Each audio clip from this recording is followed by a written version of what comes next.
You are now tuned in to the Gifted Gab.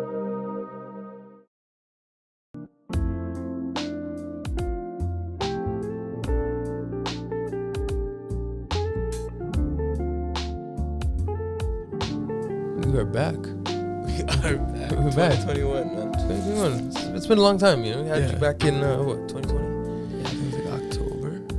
No, it was not October. No, when was it? It was way before that. Sure. It was like June. Oh, yeah, it was like June. It was June, yeah. Yeah. Welcome back. Salam Mubarak. Salam over there. Happy Persian New Year. This is the Norooz special I see. of the Gifted Gab. It is. As you can see by our last minute half scene. It's not quite last minute. It's like half last minute. It's like a half scene. No, it's not. It's a full half scene. Oh, okay. There's 7. You got your 7 scenes. Mm. Not 7 sins. 7 scenes. Got those two. Speaking of child of God, man. But, you know, Persian New Year is, it's, first of all, it's the first day of spring. Yeah. And Persian New Year is like the first day of the Aries, right? That too, Aries season, gang. You know what I mean? The worst. But this is a chance for us, for new beginnings. To start our resolutions over because we haven't kept up with them from January 1st. So basically, another time to fake the funk, pretty much. No, not faking the funk. It's for real this time. Okay. This is for real. Okay. My New Year's resolutions these times are for real. I guess, okay. But, this time around, Persian New Year is a very symbolic time. There's a lot of things going on, obviously with pandemic and stuff. You can't traditionally celebrate. Like a little mehmooni. No mehmoonis. No mehmoonis, no. Okay. No mehmoonis, but, what does Norooz mean to you? Norooz to me means family. Mm. And just appreciating what you've done and what you've gone through as a collective, as a family. Because, I never understood, the symbolism behind Norooz. But what I do understand is sabzi, the goldfish being there. All these things that represent new life. Yeah, it's new meaning. So, and that's what the half scene represents. Correct me if I'm wrong. It represents a few things, yeah. So it has a few different meanings to it, but yeah. But for me, mostly it's family. Speaking of family, obviously, we could be with family and stuff. A lot of people can't. Of course. But for me, personally, this time of the year, I've been in so many different places, in so many different times in my life. So I've seen Norooz in Iran twice. In Toronto, Calgary, here, a couple times during a pandemic. You know what I mean? But I feel like, the one consistent thing is what you're saying, the family, the connection, the love that you're around, it represents new beginnings. And it actually has a lot of, relevance with, when you're talking about Norooz and, following the Persian calendar or the Islamic calendar, that calendar is a lot more relative to what actually goes on in the world. The Gregorian calendar, what is it based on? Do you know what I mean? 1st of January. What is the 1st of January? What symbolizes the 1st of January? In Western civilization? Yeah. I don't know what. Nothing really other than it's just mostly a corporate holiday. Yeah, but the significance of Norooz and this the first day of spring equinox. Yeah. So in the wintertime, everything's dying. Yeah. You know what I mean? The snow is starting to melt. Spring, things are starting to sprout. It's the first day of the weather's actually beautiful outside. Yeah. At least where we are. New life, like you were saying. Do you know what I mean? So it is it's a very special time of year, and shout out to the Stereotypes, but hopefully we'll see, some new beginnings. We've got to have some patience with everything going on. it's interesting because last week an article came out by Bita Bahulis out there, and I kind of wanted to make this the last time we ever address this topic because I'm tired of kind of talking about it, and I figured we might as well have a conversation about it here. There's a cultural clash. Not cultural clash. There's a clash on people when you're talking about, Haji Firooz. Haji Firooz, right? Mm-hmm. Historically speaking, he's a symbol of slavery in Iran. I was gonna say Norooz, but yeah, but you want to go there. Yeah, I mean, it's the facts. But it is facts. It's facts. Haji Firooz basically is a character similar to like Santa Claus, similar to the Easter Bunny. For Persian New Year, he sings and he dances and he brings the news that spring is coming. Basically, my master. It's crazy that we're laughing, but like, yo, that's so so stuff. Sorry. He basically brings the news that spring is coming, and he's dressed up in red, and he wears blackface. Yeah. Right. So blackface, obviously, as we know, we talk about Trudeau. We talk about you could say Robert Downey Jr. You know what I mean? So blackface. I'm not categorizing him though, man. No, you can't. It's a double standard. No, not. It's because like he wasn't putting on. He was playing a guy, who was playing a guy wearing blackface. So if you're gonna blame him, you gotta blame the screenwriters. Yeah. Also, Tall Boys did a skit on. The Tall Boys did a skit on blackface. Really? Yeah, it's actually pretty funny. I liked it. They're like the black guys just like, I'm gonna put on blackface. The black guy put on. Yeah, that's I'm gonna go and see how people react to me in society. So yeah, blackface. You know, pretty much. What do you think about What do you think about that? When you realize the significance of it, because I've seen it. I've as a black person, and that's the thing. As a black person, your opinion on it as a black person is different than your opinion on it as an Iranian person. Well, I'm of course, both our parents are Iranian, but it doesn't matter how Iranian we are at home or how we are treated as Iranians or how we live as Iranians, because when someone lays their eyes on me, the first thing they see is black. Mm-hmm.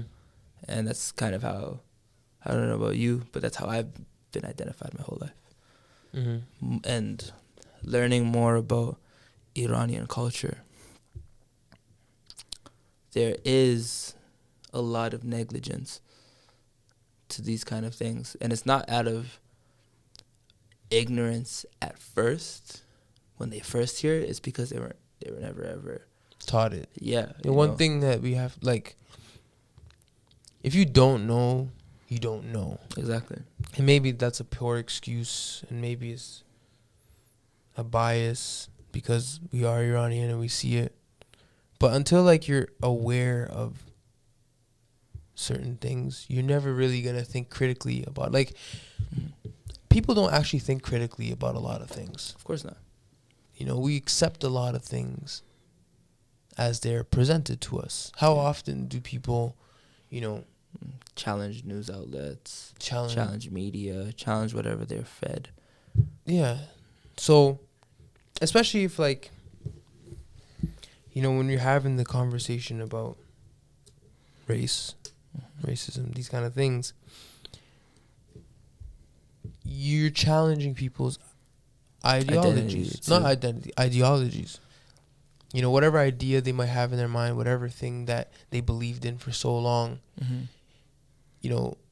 imagine if someone came to you and said, imagine the argument between an atheist and someone that's religious.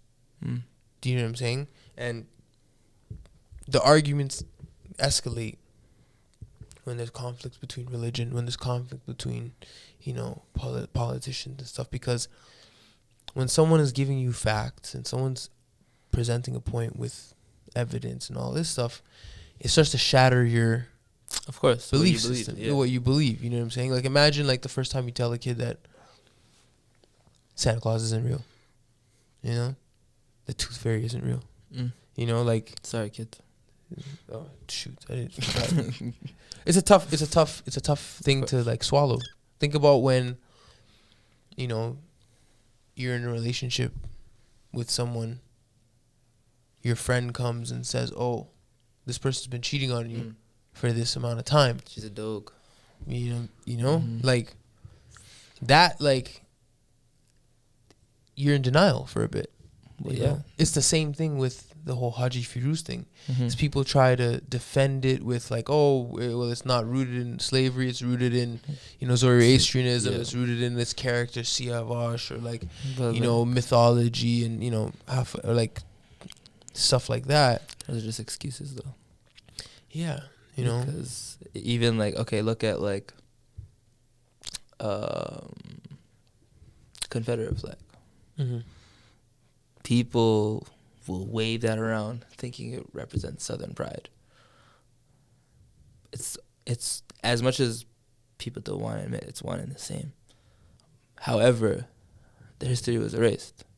It was never taught, so therefore you didn't even give the people you didn't even give the people a chance to understand what was happening and let them decide. At least in America, they know their history. You could pick and decide who is who's ally, who's enemy. Of course, there's a gray area as well. But like in Iran, they don't have that choice. They don't know. They don't know. If you knew better, you do better. Yeah. I think what we can agree on is that no matter what you try to say, what you try to picture it, paint the picture as, whatever it is, the facts are facts. Yeah. It's rooted in racism. It's rooted in, you know, a past that, you know, some Iranians don't want to deal with. It is what it is. At the end of the day, it's racist. 100%.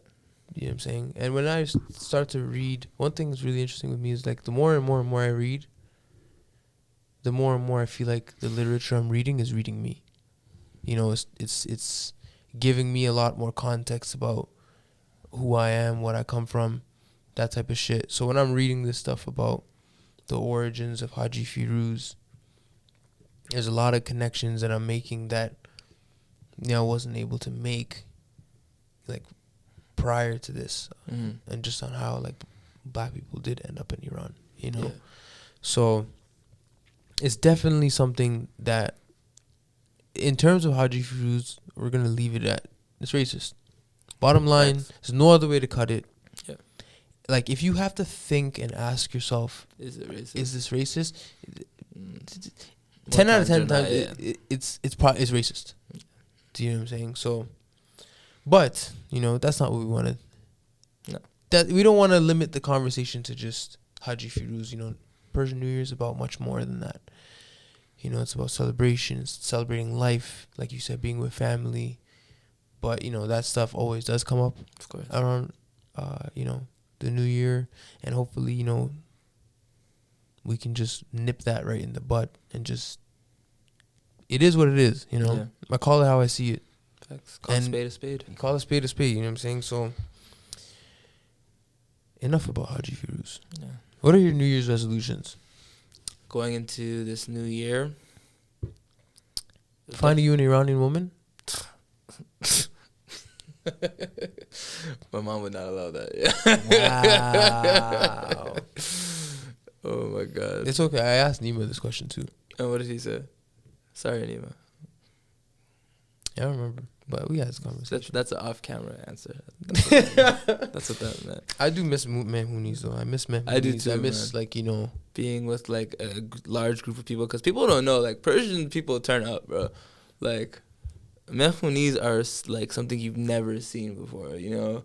You'll see some of the most well-respected, most educated people stand up and be spinning, dancing like with the elegance of a woman. You know, like, it's a rare time. You don't see these kind of things ever, and it's like, Iranian culture is very beautiful. It is, man. Very, very beautiful. It is. You know, even just like Farsi itself. Yes, like the cadence of the language. I always like, it comes out the wrong way, but I laugh sometimes when I hear it because of the cadence. You know, and it's just, to me, it's amusing to hear that, and I love that because it's like the tone that that we speak with when we speak Farsi is so like, it's so up and down, it's so polite, it's so elegant. Yeah, but also like even if you directly translate some of the sayings into English, it's like they don't make sense, but you get it. Yeah, like I want to eat your liver. Yeah, like exactly. You know, like you call someone my love, like you are my golden liver or something like that. You know, like yeah, it's exaggerated, but it like I love that. It's beautiful language, beautiful culture. It is beautiful culture, and you know, Norooz in Iran is a fun time. You know, I posted a video the other day of the fireworks. Yeah, Charshanbe Suri, you know, people jumping over the fire and, you know, the culture. And, man, it's a combination of, like, Victoria Day, like Canada Day, right? Yeah. Like, in, like, a Canadian context. Like, Canada Day and bonfires and just... But generally, people are just so happy because it's a new year. You know what I'm saying? Exactly. Like you made it through another year. That's a blessing. Yeah, but like when you think about the symbols attached to it, you know, the grass getting green, spring coming, and then it's like what I love about Iranian New Year. Like regular New Year is a turn up. Yeah. It's a party. Yes. It's an excuse. It's pretty much like an excuse. Like I 2 years, last year, obviously pandemic. I didn't do anything for New Year's, but it's always like party. It's a party culture, you know. Maybe not as of late, but now when Iranian New Year comes along, it's your family's together. You know, yeah, exactly. It's dinner. It's, you know, reading, you know, Hafez, either, you know, whatever your choice. Everybody's Norooz is different, right? And multiple cultures celebrate, not just Iranians, of course, right? Afghans celebrate it too, right? So it's a beautiful time to see people come together.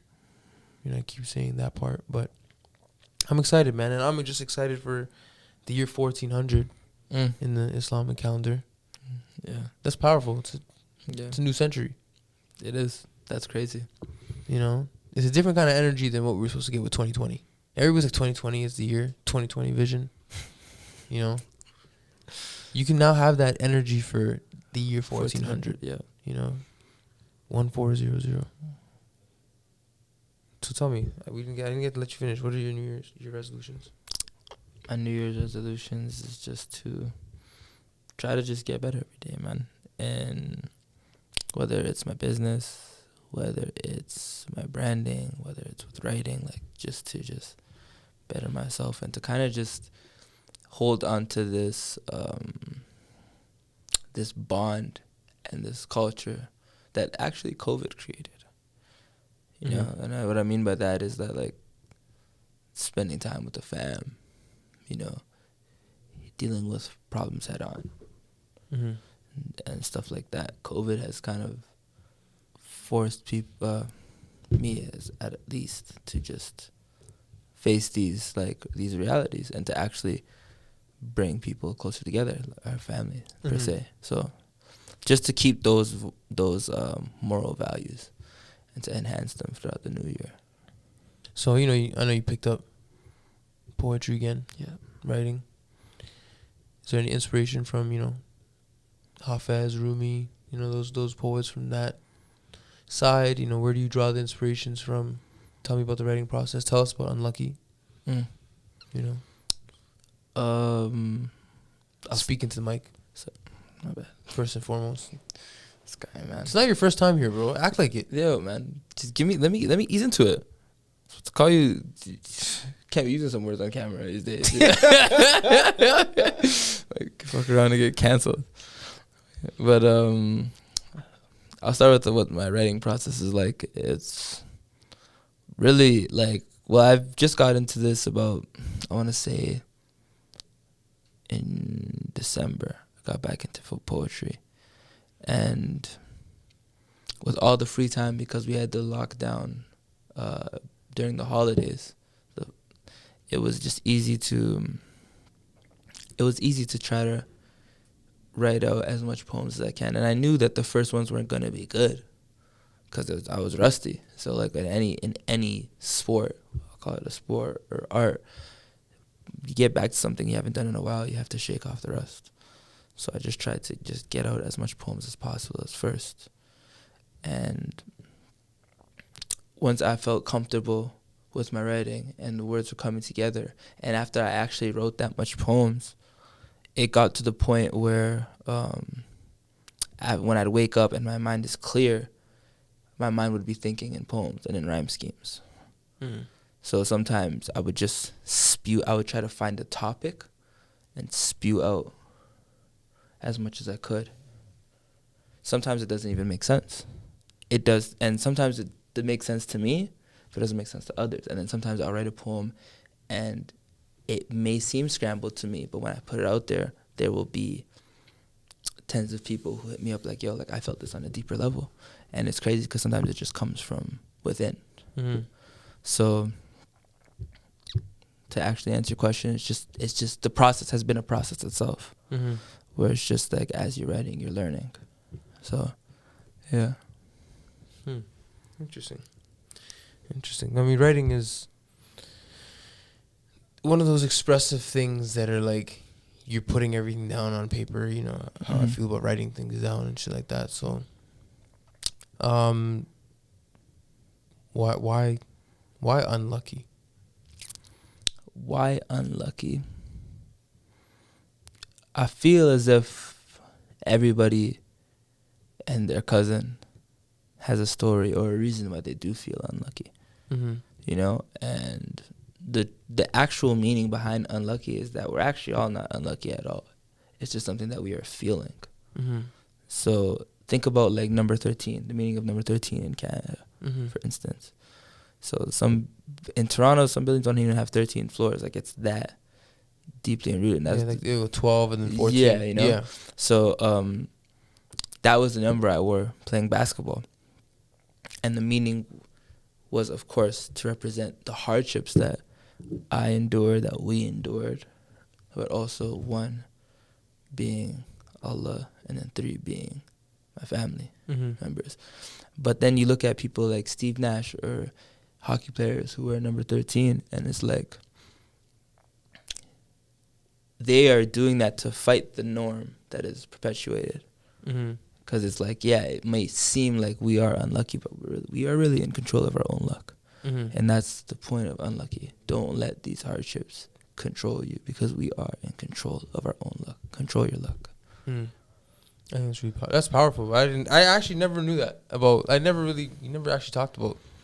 Never asked. I saved it for the Gifted Gab. Perfect. You know, that's actually super powerful, because I completely agree that, you know, one is in control of their destiny, and a lot of people would agree with me. A lot of literature would disagree.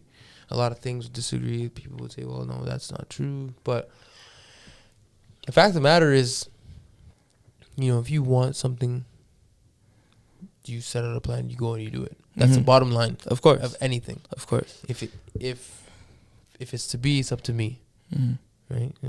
Shout out RTN. Shout out RTN. Shout out Bob. Shout out. Right, but you know, when you accept that, oh, I am in control of my life, I am in control of my destiny. When you accept that responsibility, it's actually empowering. It is. And the thing about the beautiful thing that I love about Unlcky is that it also does represent a time frame in my life where I did feel as if all odds were against me, and how we were able to climb up out of that hole. However, you know, we were lucky to have family on the other side of the country. Like I am privileged to this right now. I'm a privileged guy. You know, I have both parents in my life and all that. But there was a time where those things weren't there, and that's kind of what unlucky is. It's a representation of how to, not a guide to get out those times, but more so a friend. Something to be beside you type thing. Yeah. No, it's powerful, man. It's powerful. I think there's a lot of power in man. There's power in storytelling. I don't think people realize how much power there is in like speaking your truth, embodying your truth. I said in one of my poems, being a creator is odd. It's a power that comes from the gods, and it sounds a little ignorant, but I mean like the only people who created nothing from something were God. You know, and that's not even a person, it's an entity, so that's different. But like that's how I feel. Not to say I feel like God, but it's a power that can't be explained when you create something from nothing. And that doesn't just go for art. That goes in any facets of life. Creating something out of nothing is a different kind of power. Well, like you look at all religious texts. Every religious text tells you that there's a little bit of God. There's like a little bit of God within you. They imply that, okay, you have to find God within before you could find it within the universe, and that's facts. In the Bible, it says, God made, everyone in His likeness. There you go. There you go. The Bible says God made man in His image, right?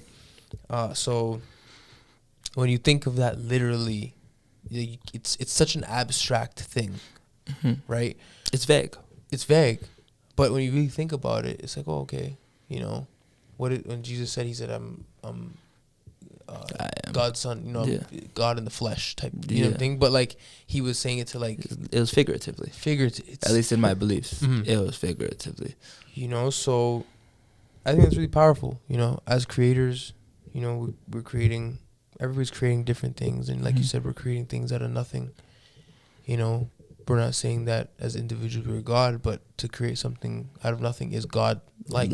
Exactly. You know what I mean? Exactly. And it's a divine representation of what it means to just, do what you want to do. Do what you want to do. Do what you're born to do. Yeah. Type thing. You know what I mean? So that's powerful, man. That's really powerful. I never really asked you, so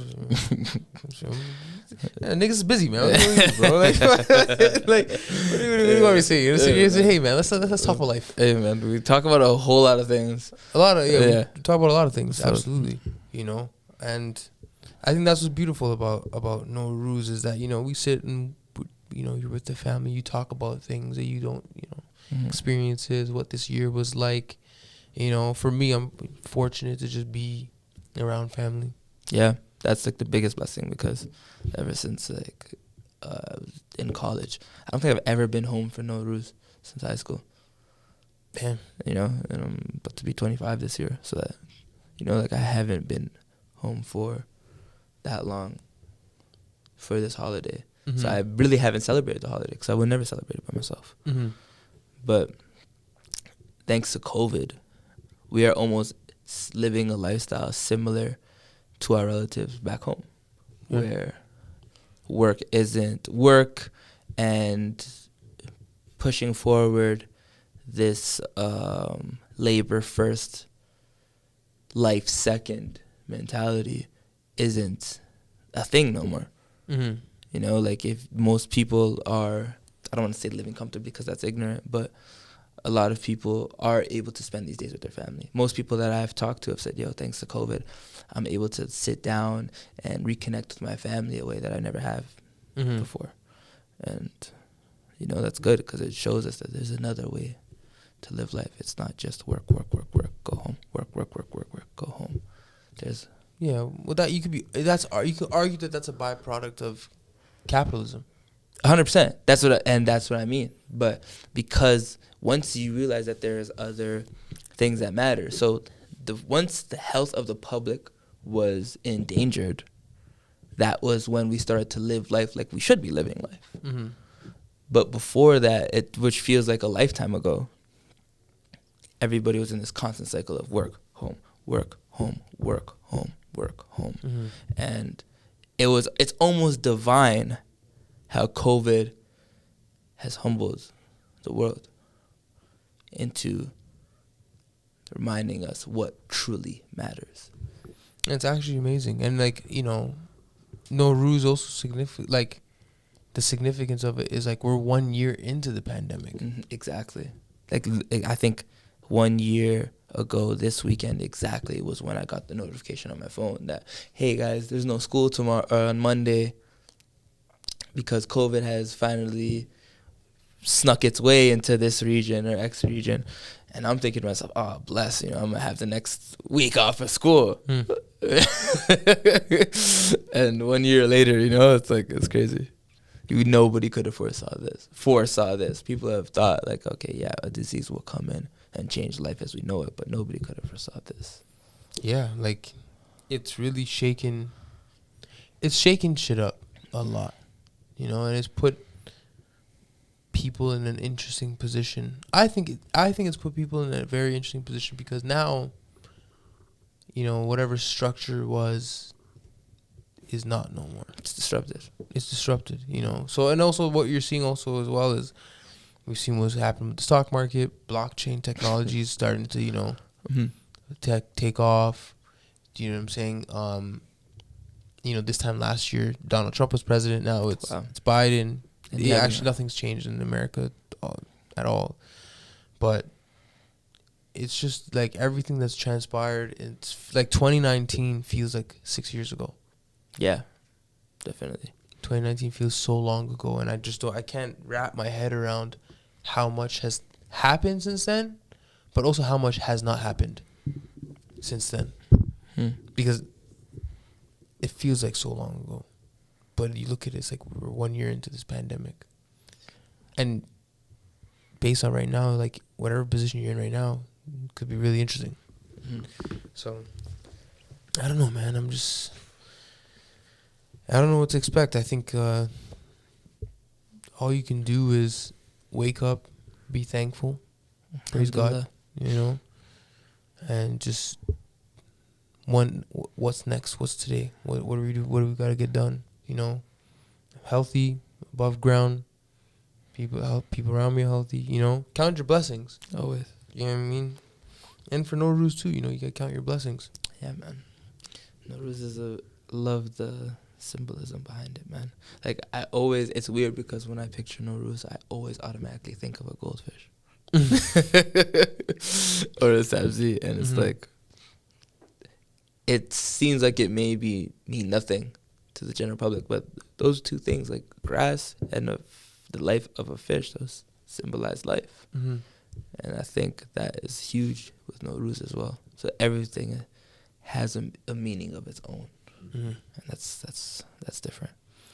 In Iran, it's man, everything's shut down for Norooz for 2 weeks, 2-3 weeks. In Iran? Yeah. Really? Yeah. Wow. Business closed, nothing's popping. Everybody's at home with their families. And that's what I mean when I talk about COVID. In Iran, just because of Norooz, people will take 2 weeks off. Everything's closed. If you were to say that to the people of our nation, they would think that what's happening? Is there a nuclear attack, or like is our lives at stake? Well, you get 2 weeks off from school for New Year's. Yeah, like that's just students. When during Norooz, the whole country gets 2 weeks off. And one of Caleb told me once how when he was in Ethiopia, how I think at noon the whole country just takes an hour or 2 hours to go home and eat lunch with their family. Like everywhere is closed for that. Like this is what matters. These are the things that matter. It's interesting that you bring up Ethiopia because there's so many connections between Ethiopia and Iran. Yeah, like just East Africa and Iran. Yeah, yeah, it's crazy. Like the more and more I read, with the collective, I've been reading so much. I've always read. Yeah, shout out to the collective. I've always read. Yeah. But like now it's like I'm reading more for a different meaning. Yeah, different purpose. The intention behind reading is a lot different. Me as well. I'm just like some of this shit I come across, I'm mind blown.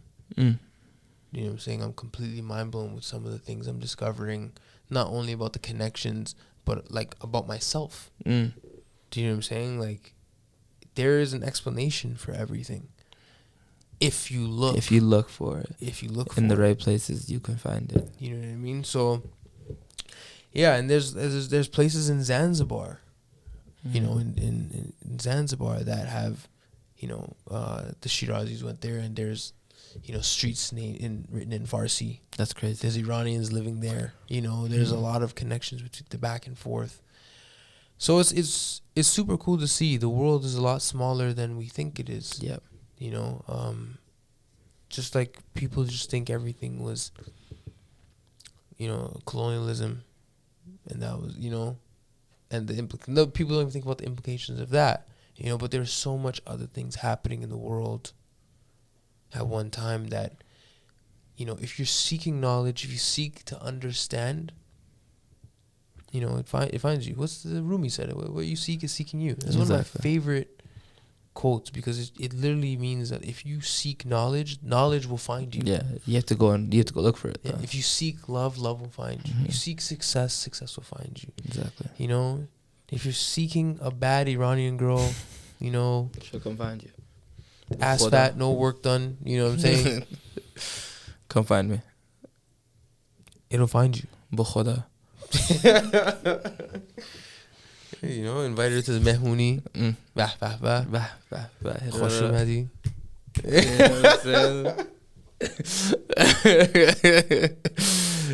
Oh my goodness, man. It's giving me fucking Mr. Mehuni's, huh? No, man. You give me like, I think a lot about being back in Iran. You know, and how ready I was to just stay. Yeah. Because I saw how life was there. Life is different, man. It's different. But when I say that, I'm speaking from a place of privilege. Because, exactly. The opportunities in Canada are unmatched. You know? But, you know, traveling the world, forget about traveling the world, just seeing where you come from. I think you can also put traveling the world in that. Traveling the world, too, gives you a totally different perspective. It just makes you see that, like I said earlier, like, life that we live is not the only way. You know, yeah, when we think about traveling the world, maybe this is a vague, maybe this is not the solution, but I feel as if people did get the chance to actually travel the world, you know, I got to see things because, you know, I was lucky to go a lot of the places that I've seen, and I didn't even go that many places. Most of the places I've been to is because of basketball. Because of basketball, yeah. Do you know what I'm saying? And I'm grateful for that.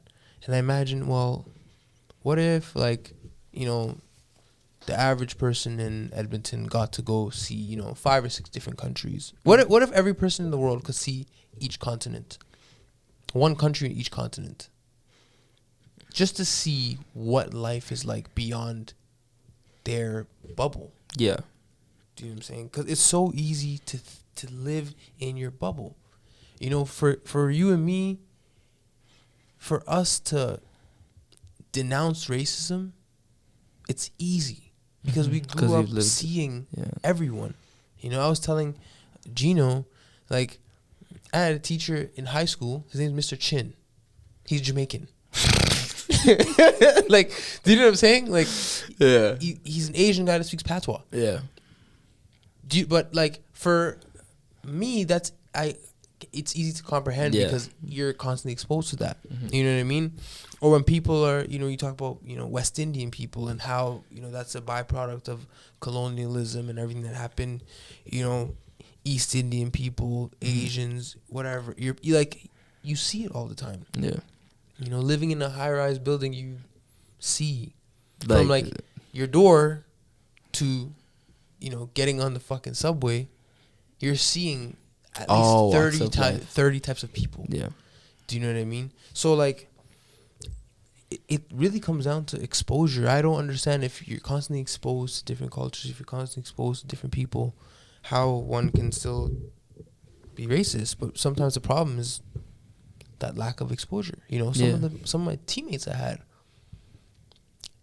in college, they're from like small towns. They never seen a black guy before. And if they did, it was a big deal. It was a big deal. Yeah, you know, because the only representation of them was whatever they seen on TV. You know what I mean? And Yeah, I don't know, man. The fact is 2021 and we're still talking about, like, you know, what happened the other day with the Asian, the hate crime, the terrorist act, you know, let's just call it what it is. Yeah, terrorist, man. Terrorist, you know what I mean? Like, 2020 was like the last straw. And we're like, okay, shit's gonna change. But we keep getting one more thing that's like, okay, now it's gotta change. And it's like one more thing. Okay, now it should change. And one more thing. You know, the last time we were on the podcast, we're like, fuck, like, people are paying attention now. Do you know what I mean? But now we're talking, it's like, oh, another thing had to happen for us to be like, okay, like, yo, like, when are we gonna call this shit for what it is? Yeah. White supremacy. Yeah. You know, when are we gonna call it straight up? What is it? And that's the true enemy. It's not white people, it's white supremacy. So it's the fact that how we believe, when I say we, I just mean people as a whole. Sometimes we are taught to believe or are tricked to believe white is better. So, you know, sometimes subliminally, you know, subconsciously, it's in our minds. Like, it can go from the simplest thing of like hairstyles, styles of clothing, you know, like people will look at baggy clothes or as a part of our culture, but people don't realize is that culture was started from hand-me-downs. And then you look at hairstyles, it's unprofessional, and then you look at people in some cultures who are idolized for finding a white woman. You know, and it's just that, oh God, you know, and it's crazy. It's crazy. It's crazy to even think of. And then when these, when the Black Lives Matter movement was standing up for what they believed in, it was some of our own and some people who we looked to as peers, because we thought that even though they might not be black, as a person of color, that they could relate, and they some of them denounced our problems. And, you know, this is a good time to show the true heart of our people, is that we're not going to turn our back in a tough time like this, you know? Like, we should continue to extend our arms. And so they could actually realize who their true allies are in these times of need. Yeah, especially, you know, our Asian brothers and sisters, you know, I can't... Actually, you know, I was going to say I can't imagine what they're feeling, but I actually understand what they're feeling. Yeah. I think, if anything, we understand it best. Yeah, you know what I mean? I think, you know, in the last year has been crazy, but, like, you know, just in the last week, since that attack happened, I've personally seen some fucked up shit on the hands of some ignorant ass white people. And it's not only, the thing is that the misconception is that people think that racism against Asians looks like that, like a hate crime, but it's way deeper than that. Oh, it's way deeper. You know, it's like the fetishizing of Asian girls, you know, and just like calling certain names, not looking, you know, assuming every Asian restaurant serves dog, you know, like these are stereotypes, racist stereotypes that are like deeply embedded in our culture. Yes. Yeah, and like in Western culture. Western culture, exactly. It's not embedded in other cultures. No, it's Western culture. Yeah. And because when I was in Iran, when I was in Abadan, I asked grandma, like mom's mom, like, is there Chinese food? She's like, yeah. There's a Chinese food place, like, like over, like, I'm like, really? She's like, yeah. I'm like, that's crazy, you know?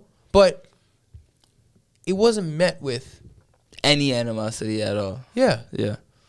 It was met with, like, they're right there. Welcoming, you know? Iranian culture is very welcoming and very, like, warm, and you know what I mean? So I was like, I have a lot of questions for those Asians, but it's very interesting how that happened. One road away. It is one road away. You know, it's true. You know, there's one path that goes from all the way, I think, from throughout Europe, dips down into the Middle East, and then goes into Asia. So it's very interesting, man. It's there's a lot of nuances, and I guess I gotta read a lot more. But we're for the Asians that are feeling a little scared, for the farmers' protests that are going on out in India, everything going on in Myanmar, there's some fucked up shit happening in China. There's shit happening all over the world, and it always just seems like it's never ending. Well, that's the thing. It is never ending. No, like, as a people, yes, we can take a stand, but how much can we do?